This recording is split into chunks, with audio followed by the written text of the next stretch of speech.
Kokia įsimintiniausia dovana, kurią esate gavusi per Valentino dieną? Atsuktuvas ir replės. Bet širdutės dėžutėje. Eina išsiaiškinti, kaip žmonės švenčia Valentino dieną ir įteikti jiems dovanėlių nuo Venipak ir Žalias žingsnis. Švęsti ar nešvęsti? Man atrodo, gyvenimą reikia švęsti. Reikėtų švęsti, tačiau reikėtų mylėti vienas kitą visus metus. Švęsti visada. Švenčiam, sakau, kaip ir visas. Neišsiskiria diena, nes kiekviena diena gali būti kaip Valentino. Tai man. Kaip ruošiate švęsti Valentino dieną?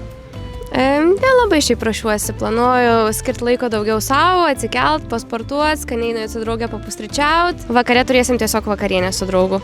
Nekaip. Kodėl? Tai švenčiam visas dienas. Niekaip, nes mano vyras išvykęs. Namie, dviese, ramiai. Ką pasirinktumėt labiau, romantišką vakarienę ar kino vakaras? Romantiška vakarienė. Nei tas. Į operą eisim.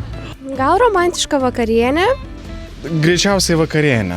Kokia įsimintiniausia dovana, kurią esate gavusi per Valentino dieną? Gal kelionė?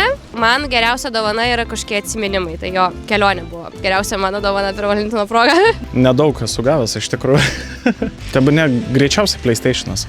Atsuktuvas ir replės. Bet širdutės dėžutėje. Į lenktynės kartu su žmona važiavam. Tai mes jums norime teikti dovanų nuo Venipak ir Žalias žingsnis, kad Valentino dieną turėtumėt labai daug jėgų. Tai va, čia jums. Ačiū labai. Ačiū jums labai. Ačiū. Gražios šventės ir jums. Ačiū. Ačiū.